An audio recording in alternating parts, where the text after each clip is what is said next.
Hello and welcome. Thank you for coming. This is our virtual training series, the first of the year. And what we'll be talking about today is CEETRON Envision Web. This is just a getting started introduction to CEETRON Envision Web. Again, this is our first in the training series for CEETRON. So we'll go over some high-level detail and then jump into a couple of applications on how to get started and review some of the fundamental concepts around CEETRON Envision Web. My name is Chris Pillion. I'm a consulting engineer here at TechSoft 3D, and I will be your guide for the next hour or so. So just to review our CEETRON SDKs, CEETRON is a product line that we recently acquired, and they've been rebranded into these 4 products. We really try to cover each part of the CAE workflow and pipeline, starting with getting your data into our toolkits, being able to prepare that data for any sort of analysis using CEETRON Mesh. And then we have solvers that you are able to use to actually simulate and run analysis on your data. And then once your simulation has been run, CEETRON Envision then takes that, visualizes that data, performs post-processing operations, and really lets you dive into those analysis results. CEETRON Envision is what we'll be talking about today, and it comes in both a web and desktop flavor. We're going to be focusing on the web right now. So CEETRON Envision, as I just said, it's really focused on CAE simulation analysis, post-processing, and visualization. So once you get your data out of a simulation or your analysis results attached to some model, how do you actually interrogate that model, find out more about the results that you've gotten from your simulation? CEETRON Envision is really catered to this, and it's optimized for CAE data. A lot of the power comes from not just having results tied to different nodes or elements in your model, but it's being able to perform feature and data extraction on top of that. So CEETRON Envision has a set of modules that are very efficient and optimized for things like animation, calculating cutting planes, what triangles need to be colored and interpolated on those cutting planes, extracting ISO surfaces or ISO volumes, setting up particle traces. There's a whole range of feature extractions that you can do using CEETRON Envision. Of course, you'll have access to the canvas, the 3D model, be able to do a lot of typical 3D graphics operations, pan, zoom, rotate, control the actual visualization and style of what's being rendered on the screen, etc. We also have a set of Python modules that are there for kind of automating this process. So let's say you had data coming out of your own simulation and you wanted to trigger a pipeline saying, okay, take these results and feed them to some sort of analysis dashboard with a viewer. You can use our Python modules for actually automating a lot of this work. There's also a lot of different ways you can share a particular CAE model with analysis results, and we'll get into that in a bit. You can see the QR code on the right. If you were to scan that, that would take you to a CEETRON Envision viewer with what's called a SUG model, constant remote model, and you'd be able to interact and query different things about that predefined configuration. I mentioned Envision is both web and desktop. We try to have parity with the features between the two. So a lot of the stuff you'll be seeing here for CEETRON Web is available in CEETRON desktop components as well. On to the web part. So naturally, in a web application, you usually have a client and you have a server. We'll focus on the client to start. And so that's really what your viewing session is going to be, what your actual end users are going to be seeing in their browser and everything. So it's a WebGL-based rendering engine that we do all the rendering with. So it's happening on the client side. Nothing's happening on the server. There's no GPU instance on the server. Everything is leveraging the client-side hardware to do the rendering. We have component-based modules optimized for different application workflows. So we have 5 different component modules that are kind of geared towards different workflows, and we'll get into each one of those and where you might use one over the other. Brought a wide variety of settings for managing views, if you wanted to have multiple views, managing the part hierarchy, visualizing different results, how you want those results displayed, and then the feature extractions, which I had kind of highlighted on the last page. Multiple view, multiple model support. So you can have multiple views in a single viewer. You can attach multiple models to that view. You can have a model per view. It's really flexible in how you want to set up your application. The bread and butter of this, and this could belong on the server part as well, but it's the progressive 3D object streaming. And so this really allows us to optimize performance and get immediate interactivity with a CAE model. So typically your results database would live on the server. We send down what is requested through this progressive 3D object streaming, giving you sort of a low resolution image at first, and as more data is processed and sent down and over, you get that higher fidelity model, which creates a good interactive user experience. Client side is written in TypeScript, and we have a lot of different ways you can share these models once you've kind of configured it for a particular result. On the server side, we have highly specialized data processing. So I had mentioned in a typical scenario, your results database will probably live on the server. And then when a client requests a particular view result or feature of the model, that server will calculate what needs to be sent down to the client and send it down over either a WebSocket or a just simple REST API request, et cetera, depending on what kind of module you're using. We have cross-solver data import. So a lot of the popular solvers out there, if you have a file format that's being output by them, you could take advantage of our import CAE module that would just be able to read that data right into the server. We also have a data provider framework where you can define your own kind of data that's coming into the server, and then that will stream it down to the client. Broad element type and result mapping support. We have support for scalar, vector, and tensor results and how you want those to be displayed. And then again, feature extractions that are really optimized for CPU, RAM, and streaming. You can see a list of those feature extractions there. And in the code I'll get into later, we'll actually see how you actually implement some of these features. Just a quick rundown of the benefits of this kind of architecture. It's secure, and so the result database stays on premises. It doesn't need to leave your IT network or structure or anything. It can stay right on the server, and a lot of times that is a lot of data associated with your analysis results. And so rather than dump all of that onto the client, we only stream what's needed. So the client requests something, that data is determined, calculated on the server, and then sent down to the client for actually rendering in WebGL. You don't need to remote into any sort of desktop or anything like that. It's all browser-based. By using WebGL in the client hardware, it avoids excess server costs. You don't need to do any server-side rendering. You don't need a GPU on your cloud instance, which, if you've ever looked into, can be very expensive. Takes a lot of computational power to get that GPU instance running, and yeah, it's a way to cut down on costs. We're leveraging the modern hardware that most people have and using the WebGL client-side rendering there.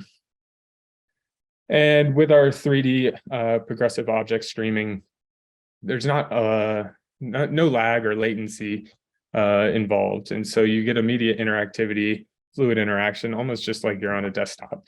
But again, this is a client-server kind of relationship, and so that is our way around that, and it works out very well. And with most modern devices, you can still get that high visual quality using whatever GPU is on the client.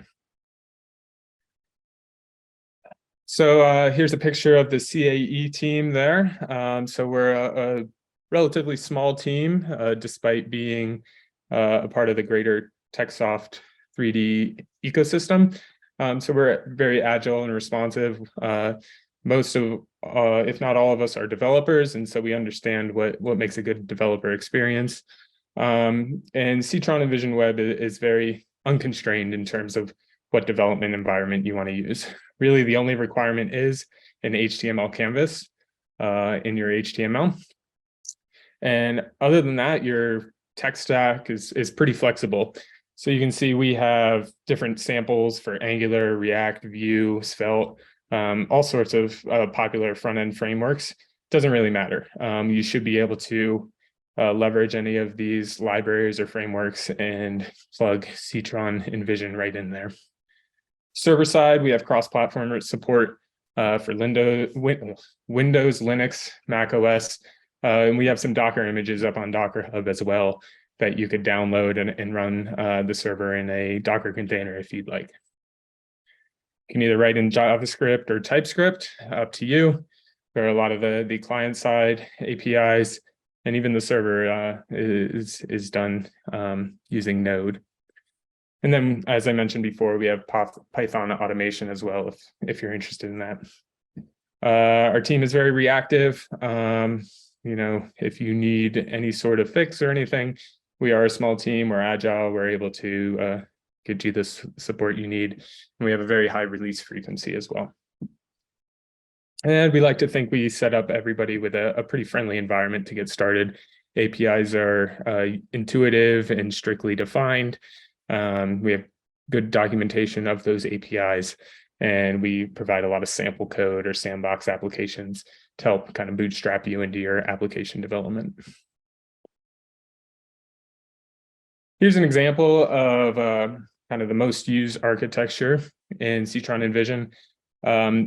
Depending on what web component you use, the type of model, which I'll get into in the next slides, this architecture might look different, but this is probably the most complex one and the most commonly used one. So I figured I'd kind of quickly go over this. So starting on the left side there, you'll see we have the client side of things, which will usually consist of some sort of user interface, HTML, your CSS, any front-end libraries you might be using. And CEETRON Envision, the client-side API, just fits right in there. You import the library, and it's available for use. When you're setting up your CEETRON session, in this case, when you're setting up a model, you'll provide it a socket endpoint, and that socket connects to the server side of things. And so you make an actual web socket with the server, and there's that constant communication there.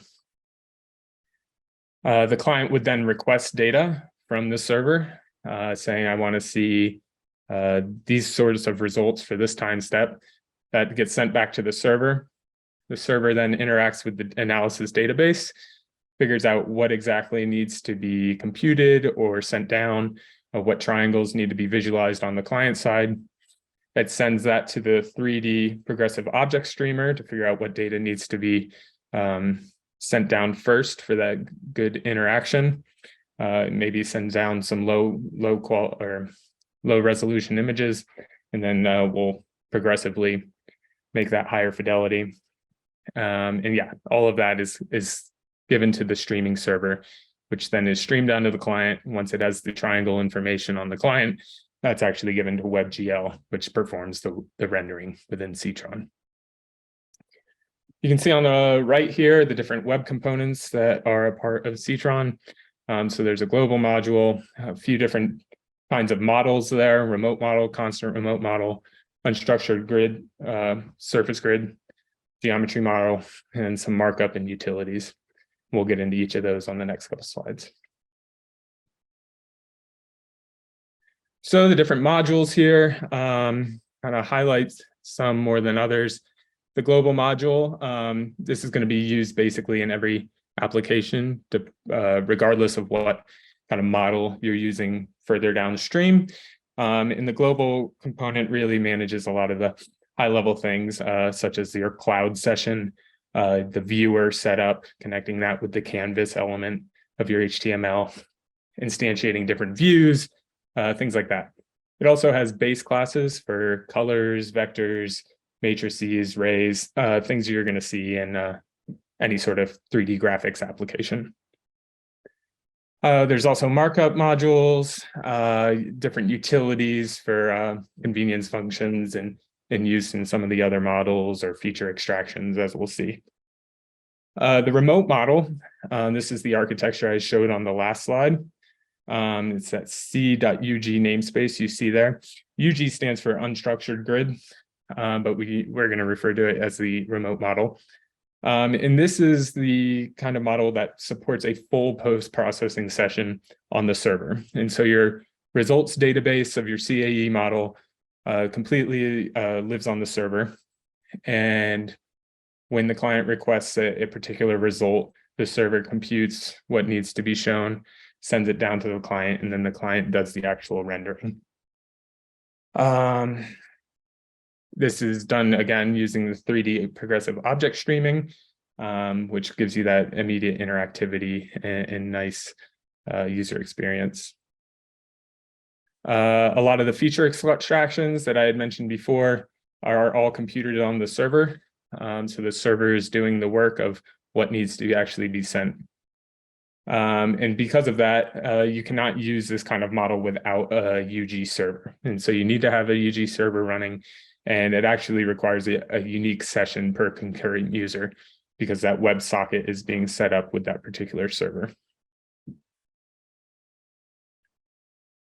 In contrast to that, we have the constant remote model too, which is a kind of newer feature in the past couple of years in CEETRON Envision Web. And so contrary to the remote model, this is actually a stateless REST API-based server. So there's no WebSocket connection being made. And this allows it to have very low resource usage, and it's easy to scale and load balance. And so the difference here mainly is that you are providing a predefined CAE model. What does that mean? It means ahead of time, you're actually processing your CAE model and telling it what state you might want to see, what results you want to see, what animation you might want to configure ahead of time. And so the caveat with this is that you actually need to run a utility that takes your model, pre-processes it, and then stores that model ready to be streamed down into the client. That's done with our subcomposer command line utility, which is provided in the package. When we jump into the code, I'll show you exactly the process there. But it's pretty quick and efficient. It's right there in the package. So again, you can use something like Python modules if you're interested to go ahead and automate generation of these kind of models. Yeah, there's some powerful combinations you can do getting set up here. Despite not having that WebSocket communication with the server, this still utilizes 3D progressive object streaming, and it does that by basically chunking your data up when you run it through the subcomposer. So it splits the data into chunks, and then based on where your camera might be pointing on the client side, it can send that information to the server and understand what data needs to be streamed in first based on that viewport location and everything.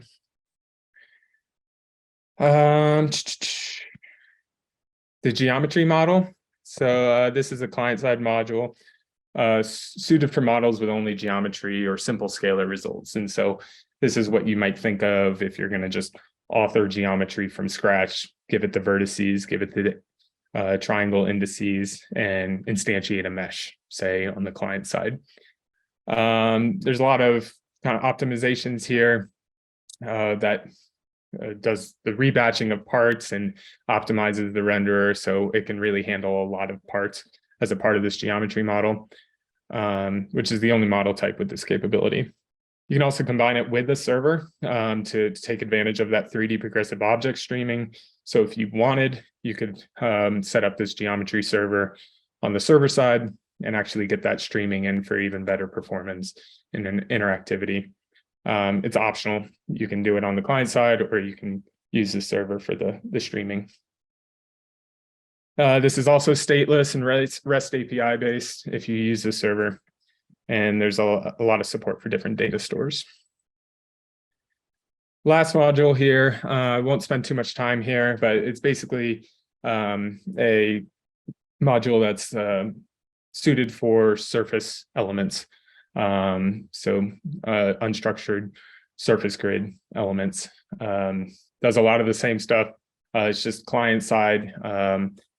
Yeah, I'm not going to spend too much time here because we're not going to do any examples of it. But if you do have a model that's very tuned to surface elements, no volume elements or anything like that, this might be the way to go for best performance. Important parts of the API for just getting started in Envision Web. So there's many different parts of the API that you could explore and get into, but these are the ones that I think are the best places to start, and you can further dig into the data from these classes or accessors. So in the global namespace, basically you're going to always have these classes here. So a cloud session. What a cloud session does is really manage your Envision Web session. So it's going to be responsible for creating different viewers, querying those viewers. It manages the update loop of the whole Envision Web session. So very high level object here that's just basically managing your application from an Envision standpoint. The viewer. So the viewer is what is actually associated with your canvas element. And so when you instantiate a viewer, you actually have to provide that canvas element to the viewer. And the viewer basically shares that WebGL context, and it manages spinning up different views. And so a viewer basically is the HTML canvas element, and then you can add views from that viewer. And so a view is just a particular viewport for looking at a model or attaching a model, etc. You can have many views in a viewer, and you could have multiple viewers, but each viewer needs its own canvas element.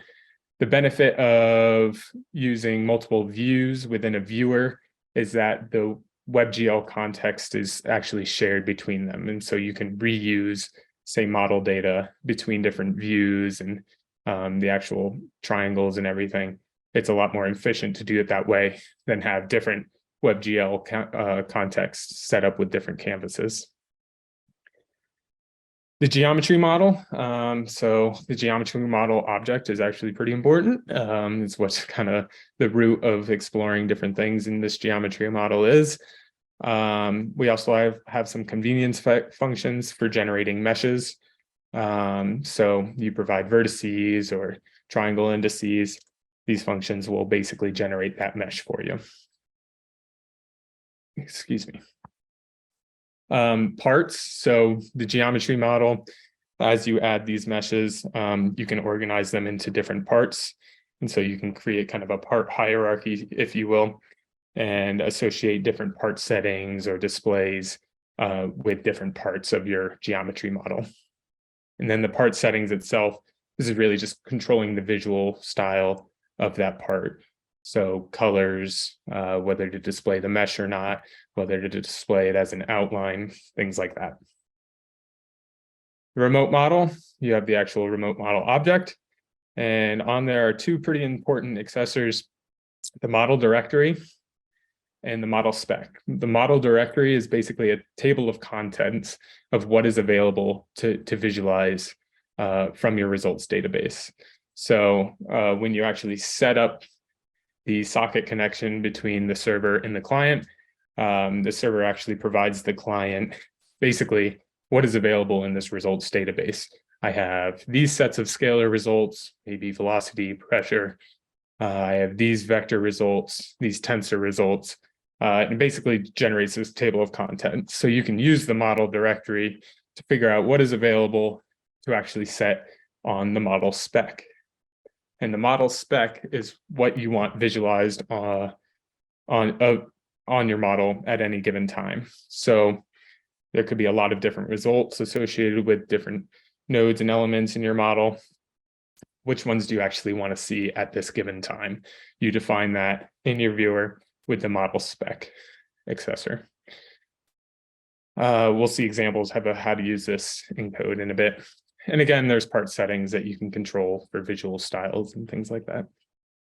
Constant remote model. The architecture is different, but in terms of what you can do, in terms of what visual results you want to see, The API on the client side is pretty similar. It uses that model spec object as well to define, okay, I want these sets of results for this time step visualized on the constant remote model. You'll see there's no model directory here, and that's really because you don't have that server running on the, or that results database, excuse me, on the back end that's providing that model directory. It's a predefined configuration. So you've already kind of determined what is going to be available. And then different APIs for feature extractions. We'll get into each of these and how you kind of set one up. But usually they're associated right off the model. So if I had a remote model, I'd say remote model dot add cutting plane or add ISO surface. So you add one of these feature extractions, and then using that feature extraction class, you would set specific attributes of that class for how you wanted it displayed. Excuse me. To our resources here, probably won't go into each one of these for the sake of time. The documentation is not behind any sort of security or anything, so it's available to look at right off the web. We also have a few demo applications here. Analyzer.ceetron.com is a great demo for playing with different feature extractions or visualizing your model. That's using the remote model. So you have the full database on the back end, and you can query different results and load them into your viewer. Demo.ceetron.com. This uses the constant remote model for, I believe, all the models that you can see on there. And so these are predefined configurations that we've run through the subcomposer, and then you can view them in a pretty lightweight viewing application. Cloud.ceetron.com. This is basically a portal for sharing different CAE models. It's actually built with both the viewer and analyzer, and so you can really dig into data. It's free to sign up for an account. Go ahead, upload your models, be able to share them, etc. The forum is a great place to check out as well. Ask questions there if you aren't clear about something.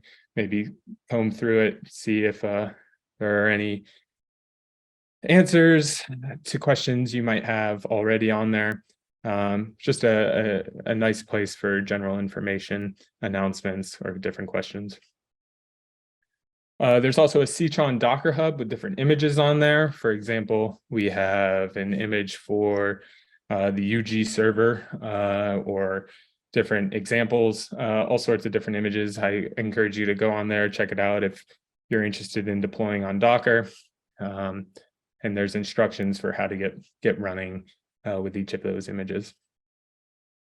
And then distribution content and samples I will go over in the next few slides. I'll go through them when I tour the package.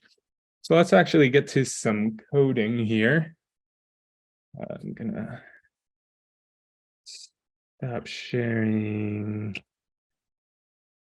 on this screen. And I will bring up this desktop. So hopefully everyone can see that. Here I just have a VS Code editor open at the root of the CEETRON Envision web package. So if you download our package and you were to open it up, this is what you'd see. I'll go through a few things here. Stop this. Okay. So the package, pretty lean package itself. The meat of what you'll be using is either going to be in this client folder or this server folder.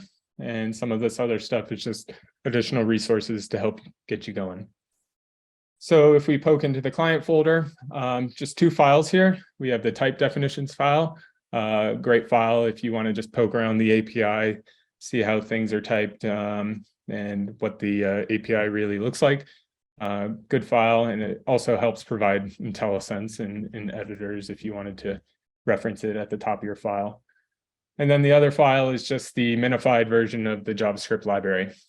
So this is actual implementation and what you would need to include in the header of any of your HTML. In the server folder, you can see we have the different servers that we support, and what server you might use depends on what module that you choose to use for your workflow. The different modules I just went over with the different model types. So the most popular one, the UG server, this is the remote model. And in here, you can see we actually ship the source for how we implement these servers. The only one that requires a license is this remote model server. And the way you set that is just right here in main.js. If you scroll down a little bit, you can see there's some instructions for how you set your license. You can either do it by setting an environment variable that points to your license file. You could just drop the license file right into the directory, which is what I did here. Or you can explicitly hard code your license into this file.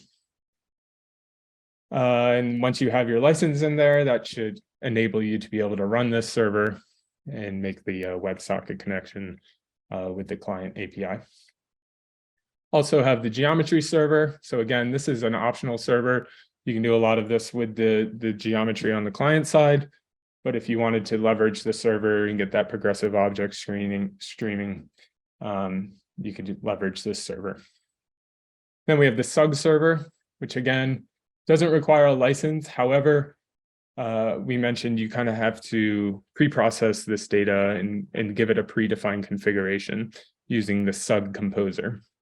The SUG composer lives within this native applications folder here.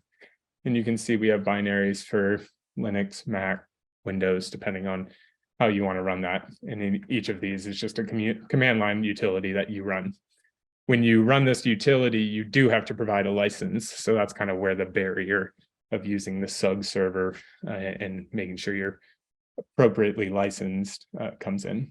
So you would have to provide a license here. The other directories in here, we've got some test models for testing out different component workflows. Documentation is baked into the package as well. It's the same as what's online and available. You can see there's some release notes in here, great information of what tickets were handled, etc. And then last but not least, actually, excuse me, there's a good README in here. A lot of this is in the documentation, but if you just prefer to read it in a README, it's there. And then some version info, including things like what SUG data format are we on and what version we're on, etc. All right, now that you kind of have an idea of what the package looks like, let's get into actual code. So in here, we have an examples folder. The examples folder is great. If you actually head over to, let's see, envision.ceetron.com, you can see all of these examples running. We host them themselves. And so if you're digging through some of this source code over here and want to see what the actual demo looks like, it's all hosted here. Or you could run a local server in your development environment and load them up that way. But they are all hosted on envision.ceetron.com. So I would encourage you to go ahead and play with those. You can see just exactly what goes into them or what the final result might be. I'll actually keep this window open, move him over there.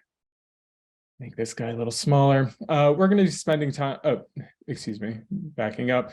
You can also see there's a few example applications with different popular frameworks or libraries. So Angular, React, Svelte, Vue. So if you're using one of those libraries or want to see how we implemented CEETRON Envision Web in these libraries, it's a great place to get started. We're going to be spending time in Build Your First App here. So I'm going to go over all four of these. Two of them we will just talk through, and then the other two will actually kind of code up in real time. So starting with Hello Envision.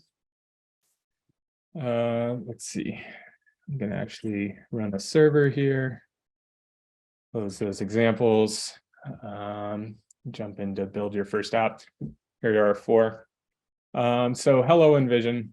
This isn't a very exciting example, but it shows kind of the basic building blocks for what you need in an Envision application on the web. So we'll start in this index HTML file. You can see it's very simple. And there's really only 2 things I want to highlight here. In the head, we have an actual script that references our CEETRON Envision web components library. So that's how we're getting the library into this application. And then down here, we have a canvas element with a given ID. The ID is important so we can retrieve it in our JavaScript. And then, yeah, we have our main.js file, which is where we'll actually be doing our JavaScript work. So if I pop over here, this is a very simple building block application. Nothing too exciting here, but I think it's important to kind of show what goes into basically every Envision application. So when the body is loaded, it'll call this start app function, which actually gets our CEETRON Envision session going. So I mentioned before that every CEETRON Envision web app needs to have this cloud session object. So that's what we're doing at first, instantiating this session. And that session is going to control adding viewers and managing the event loop of a CEETRON Envision session. So we get a session, we actually grab our canvas element using the ID we provided in the HTML. And once we have that canvas element, we can add a viewer. And I mentioned earlier, a viewer is associated with a particular HTML element or canvas element. And so we're providing that element as a parameter to this viewer.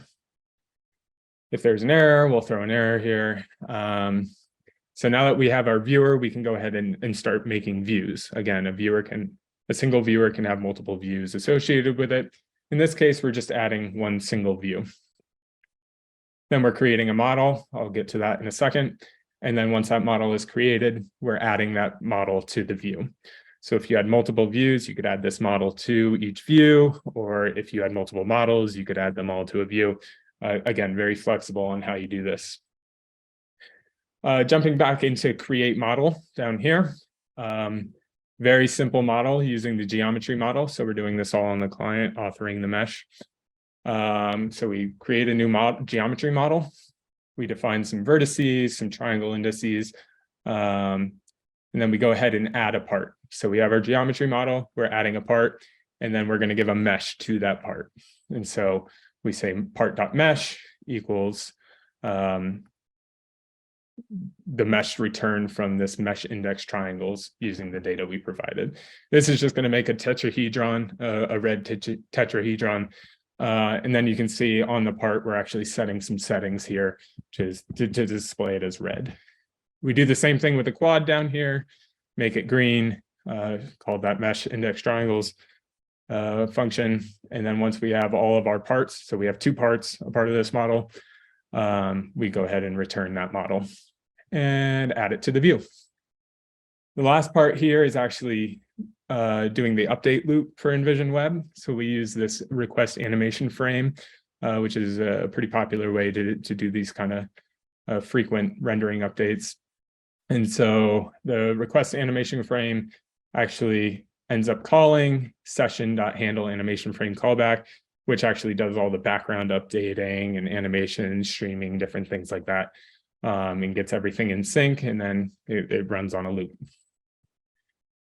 So once we have all that, we should be able to open our Hello Envision. We get a very simple quad and a tetrahedron, nothing exciting, but again, this shows kind of some of the basic building blocks of what goes into each application. We'll go ahead and jump into the viewer. And this one will actually kind of code through step by step. So again, we have actually, in the interest of time, maybe we'll just run through this one as well. So I have the solution here. We'll code up the last one because a lot of the building blocks will be the same. So in terms of this second one, so this is basically just a simple viewer. There's no server with a whole results database. We're using the constant remote model here. And so we've already run a model through the sub composer, telling it which configuration and we want to display.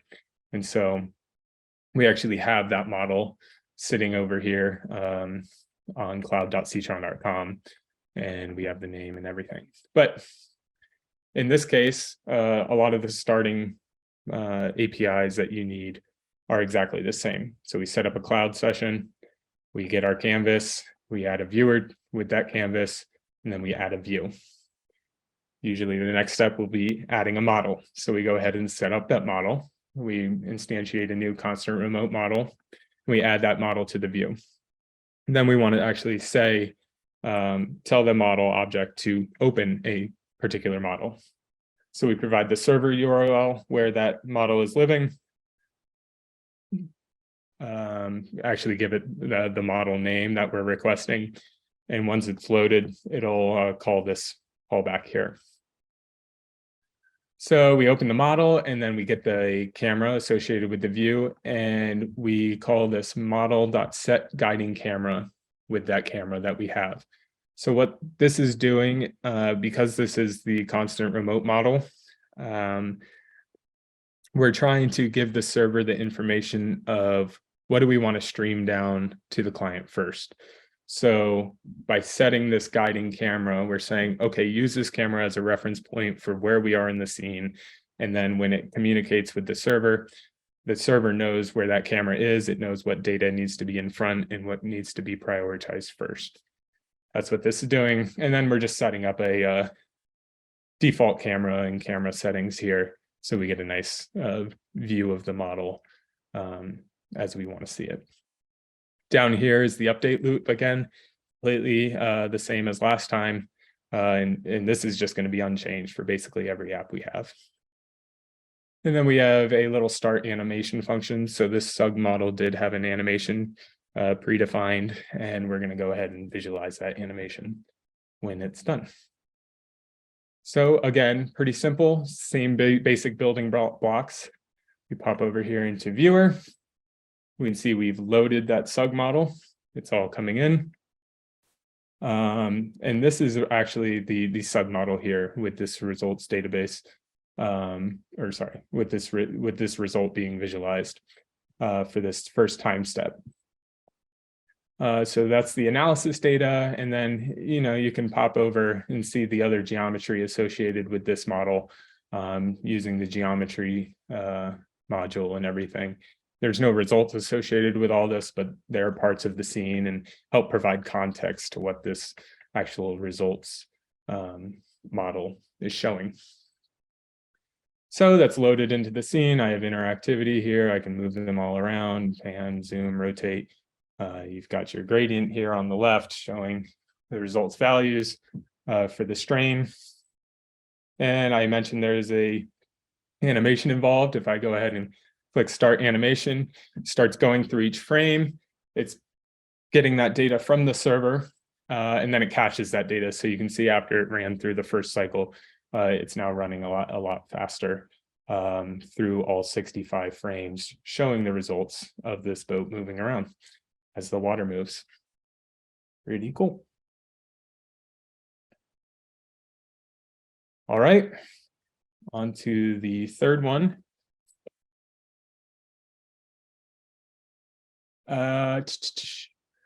So if you look at the index HTML here, we actually have one extra guy up here in the header.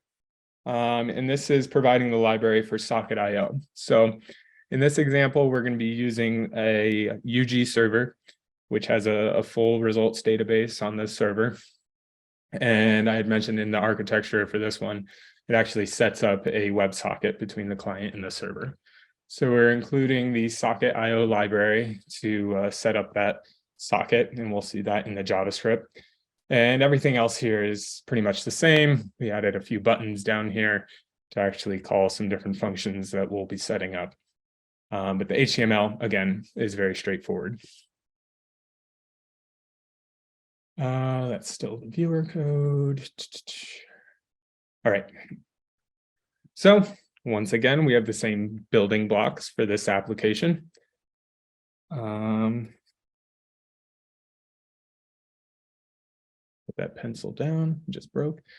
So we're starting a new session, getting a canvas, giving that canvas to the viewer, making a new viewer, adding a view to that viewer, and then we are setting up the model. So we're going to be reusing the remote model here. And you can see I'm actually setting up this socket that is then passed as a parameter to this remote model. And that is how it makes the connection with the database on the back end. So your UG server needs to be running. And in this case, we have a UG server running at this endpoint here. So we're just piggybacking off of what's already been hosted. You could set this up to do a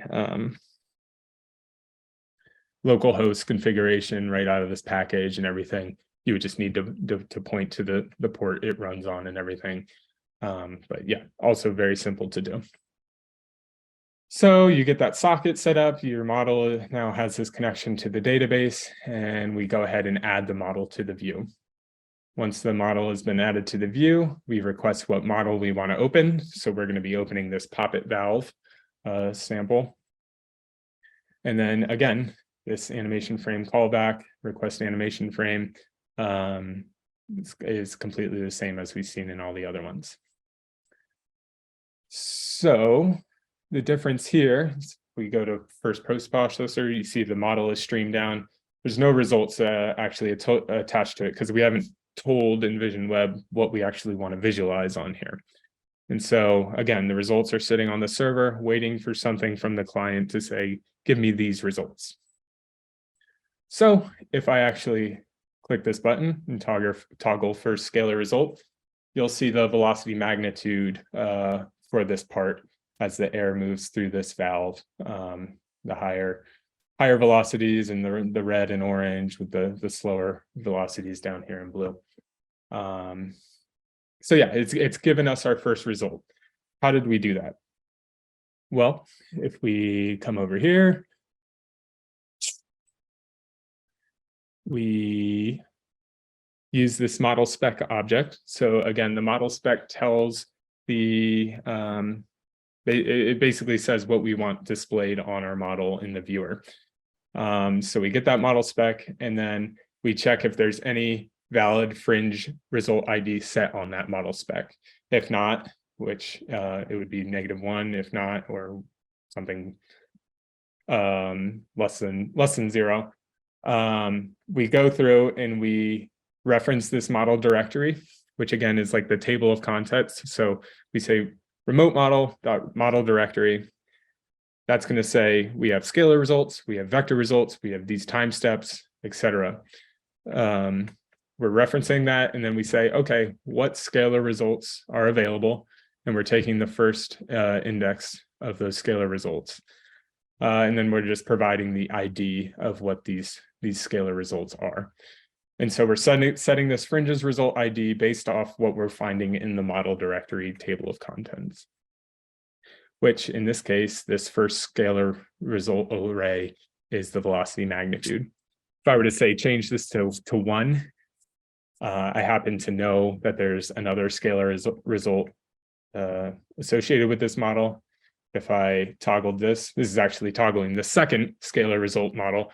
And so you're getting pressure as the air moves through this valve. High pressure up front, lower pressure down where it widens. Makes sense. So that's how we kind of toggle simple scalar results. Same thing with vector results. Instead of referencing a scalar result array, you'd reference a vector result array, etc. And then this last function, this really deals with modifying part settings. And so for the remote model, we're getting all the different part settings. There's 3 parts associated with this one.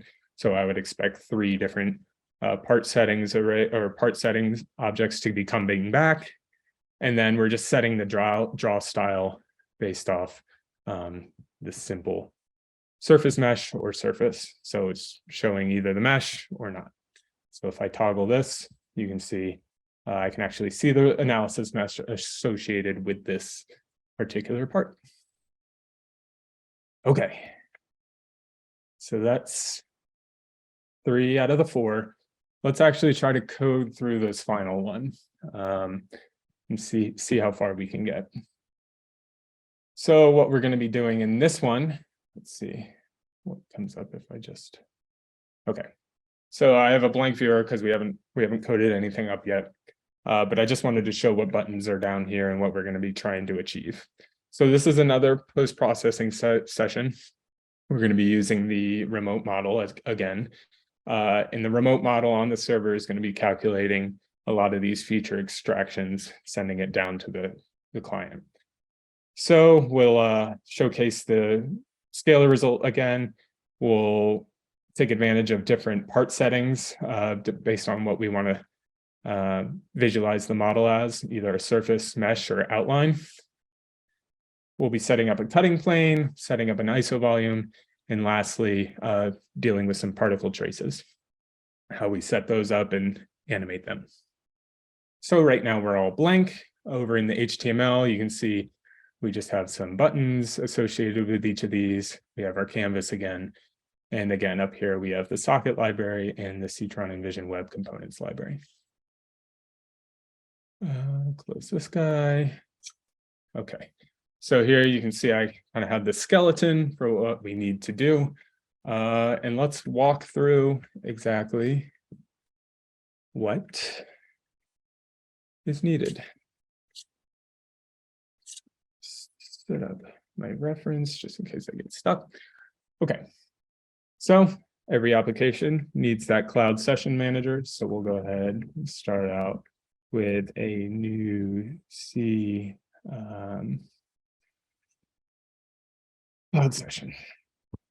So we make that object. We now have that. We need to then get our canvas. So we can say const canvas document.get element by ID. And our ID is my GL canvas, I believe. My GL canvas, yep. So that should give us our canvas element. And once we have our canvas element, we can then pass that to a new viewer object. So we'll say session.add viewer. Add viewer. And we need to provide it that canvas element. So we'll pass canvas in there. And if we wanted, we could do that check to make sure everything went okay. But for the sake of this, we'll just continue on. So then once we have a viewer, we can actually create a view. So we'll say const view equals viewer dot add view. We'll just add one view.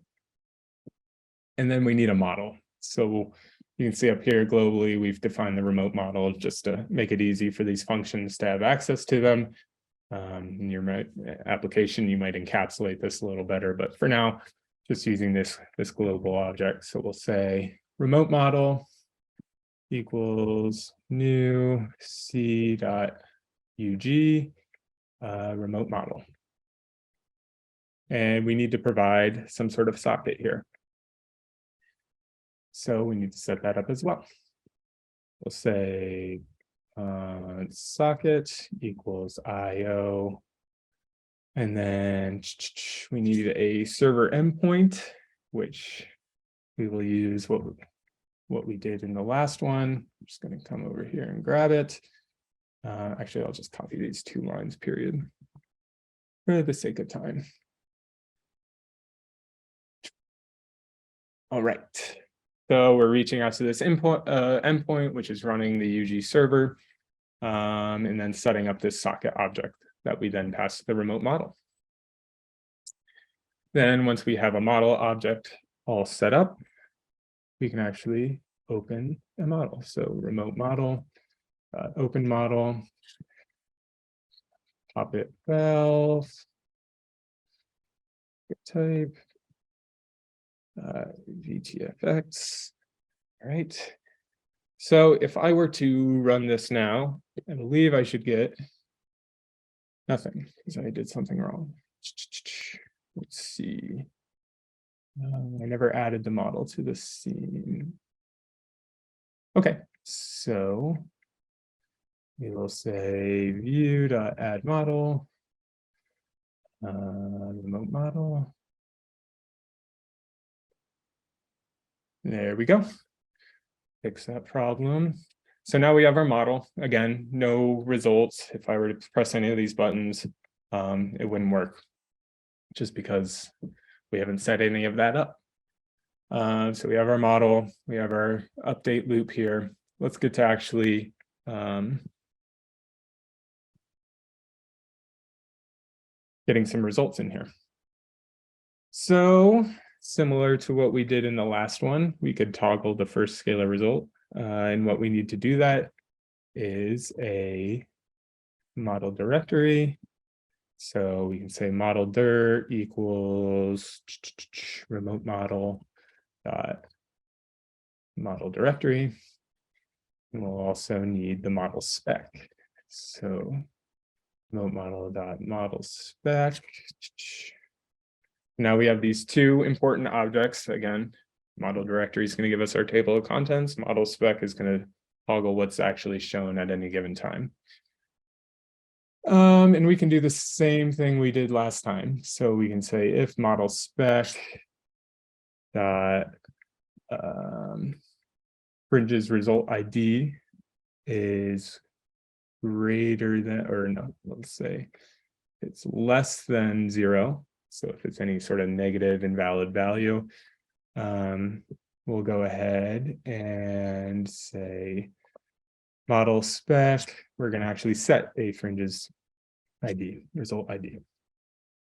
So fringes result ID, and then we can use the model directory to actually figure out what we want to set. So we'll say model directory, scalar results array. We'll take the first value that's found there and provide the ID. Else, we will set the fringes ID, fringes result ID to -1, which will be invalid. So if we reset this, it should give us what we saw in the last time, toggle result, it brings it in. If I toggle it again, off, on, great, that seems to work. So nothing new there, but we coded it together. Same thing with draw style here, similar to showing the mesh, but now we're going to support a couple more draw styles. If you pop over here to index.html, you can see as an input parameter to this function, we have different draw styles that are supported in this remote model module. So we want to do surface, surface mesh, and outline. So we can just use what's being passed in there as draw style. And then we'll want to use the remote model. So we can say for let part settings of remote model dot get part settings array. So now for each part in this remote model, we'll have a part settings, and we'll say part settings dot set draw style equal to whatever the draw style is coming in.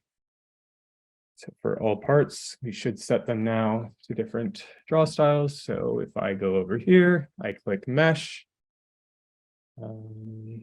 Mesh, nope, didn't work. 1 second. Let's see where I went wrong. Set draw style is not a function. Settings. Oh, sorry, this is not a function. Part settings dot draw style equals draw style. There we go.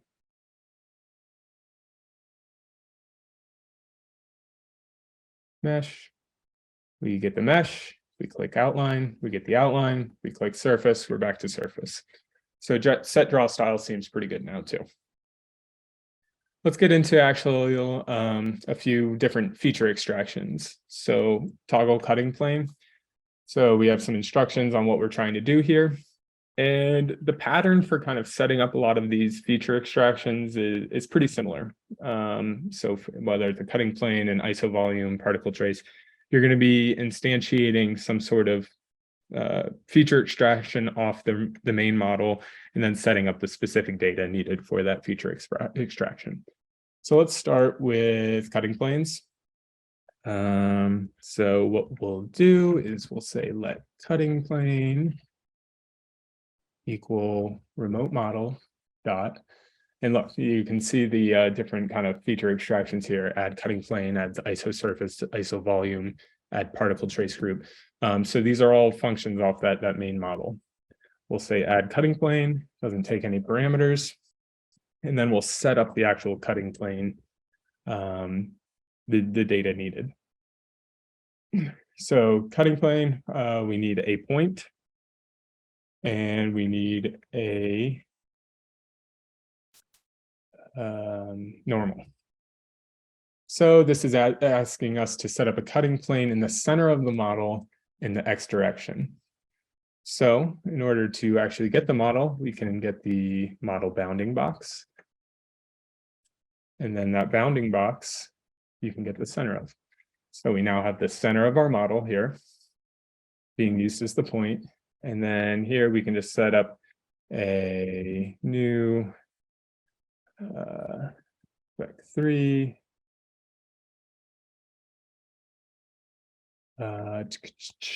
1 0 0. This here.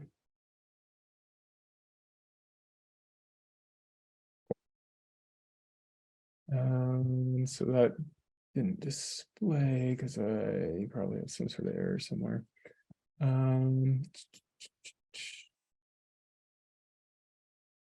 What did I do? Oh. Sorry. By omitting that namespace, I accidentally imported something there. Okay, fix that. So now I have a cutting plane, and actually before I run this, I'm going to say cutting plane clipping equals true. What that's going to do is actually clip the model when it places the cutting plane. So that way we can see the half of the model that is clipped, or the is left of the cutting plane will be actually clipped. If I hit cutting plane here,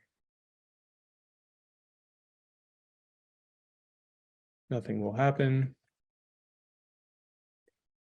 Doing something wrong.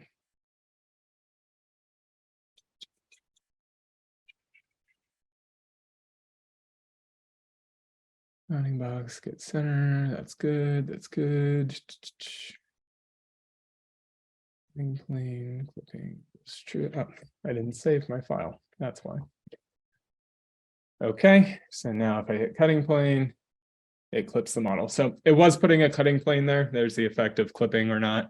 It was putting the cutting plane, but it wasn't actually clipping the model. So I wasn't seeing that coming back. So you can see it clips the model, but we don't actually have any results associated with this. We're not telling Envision what result we want to see when we perform this cutting plane operation. So if we come back over here, we can say cutting plane dot map scalar result ID. And then we can use the model directory once again to figure out what we want to show. So let's show that velocity again. So scalar results array. First one is velocity, and we will give it the ID. So now when we create this cutting plane, we should be able to now see, the velocity results through that cutting plane. If you were to actually toggle the mesh, actually toggling the mesh won't show it on the cutting plane. You would actually need to set the part settings for this cutting plane here, which you can do. And that's helpful for actually visualizing what the internal parts of a mesh might look like, especially if you have those volume elements there, and how they're kind of what the fidelity of that mesh is as you put different cutting planes through it. Sake of time, I'm not going to code that up, but it is possible to do using the part settings on this cutting plane. So we can get rid of that. And actually, it didn't get rid of it because we didn't add any logic to get rid of it. So back up here, quickly add some logic here. We can say remote model dot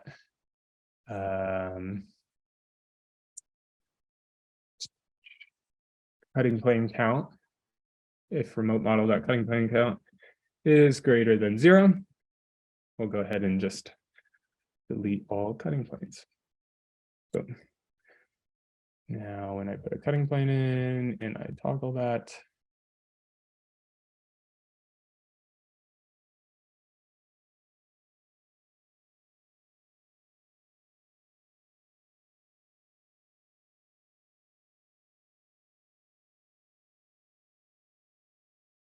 missing something here, but in the sake of time, or for the sake of time,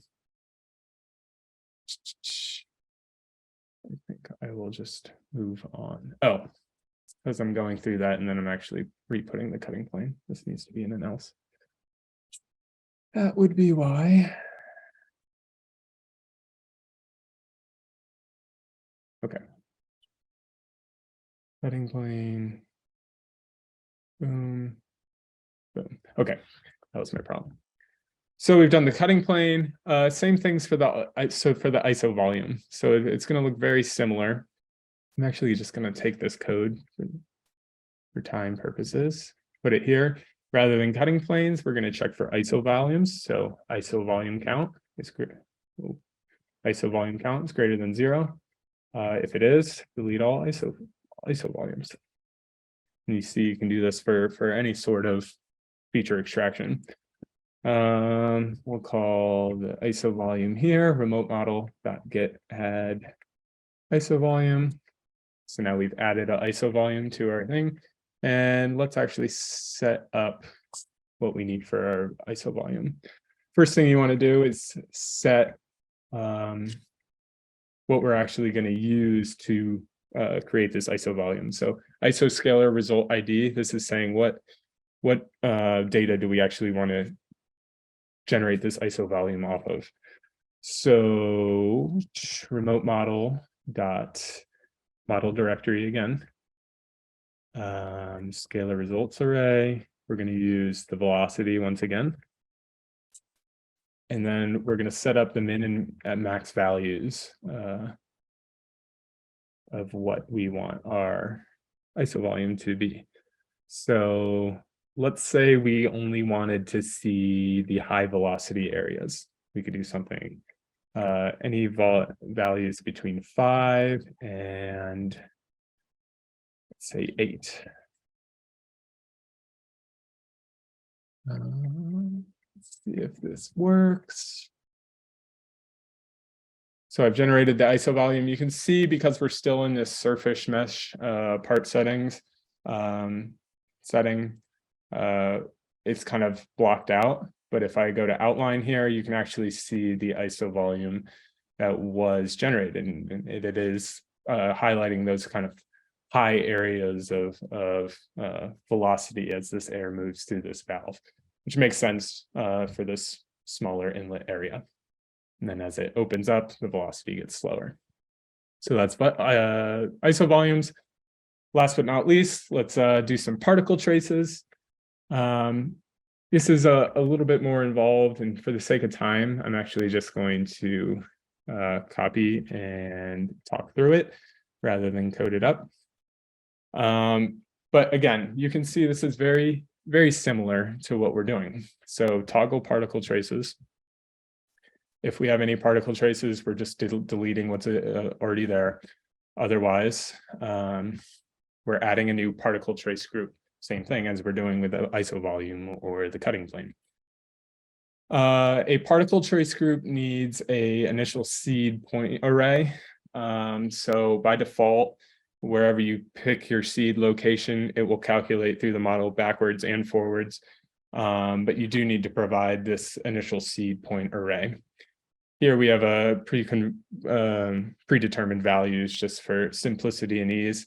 But basically showing where you'd like to start your seeding, the normal associated with that, and then the number of seeds in the spacing. So this is done with this particle trace utility, compute grid points.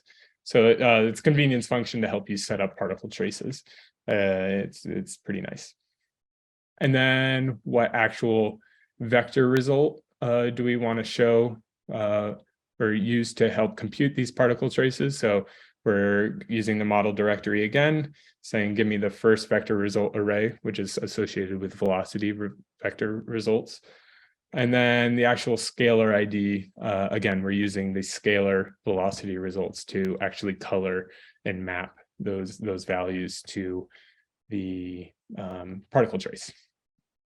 So if we go ahead and save this, reload, we'll go into an outline, and then we'll say particle traces.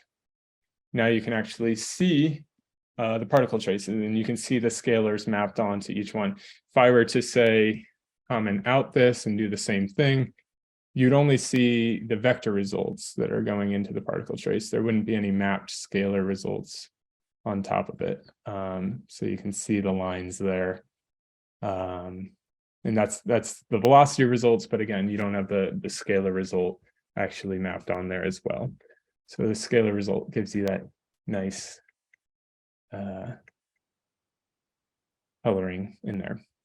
We also have an animation. So in order to set up a particle trace animation, you basically just need to use this animation accessor and then tell it to run a particle trace animation. And then there's a few other settings that you could set to actually change the speed of what it's running, or how frequently it sends new particles through the model, things like that. Particle traces also have different visualization styles. I like these comets here. You can see we set the visualization style just by getting the particle trace group that we've set up here, and then actually changing the properties on that particle trace group. So we're setting comets here, how often we want the comets to pulse through this part. You can set the length of a single comet, whether you want it to have a really long tail or a short tail, and then how big you want that comet to display. So if I actually set up the particle traces here, we'll go to outline again, and then I toggle the animation, you'll see it changes from cylinders into these comets, and these comets fire through. You can see they move quickly through the narrow part of this valve. They hit this area, they slow down, and it kind of expands to fill the wider area. Yeah. So kind of a lot of time there. Hopefully coding through this helps you get an idea of exactly what it goes into each CEETRON Envision web session. These build your first apps are a really good place to kind of build on concepts and get going quickly before you dive into kind of these more comprehensive apps. These are also great apps, but as you can see, there's a lot more code that goes into the setup of them all. But again, great reference for learning. There are some minimal code examples here too that aren't as long. Yeah, I'd encourage you to go through these examples and work through this build your first app as well. It'll really get you going and understanding what goes into a CEETRON Envision web app. Feel free to reach out to our team if you'd like to evaluate.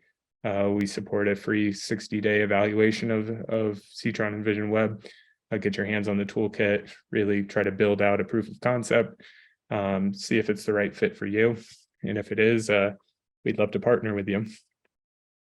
That's really all I have today. Thank you for listening and sitting through and being patient with me as I ran into any errors here. If you have any questions, feel free to reach out and we'd be happy to answer. Thanks. Take care.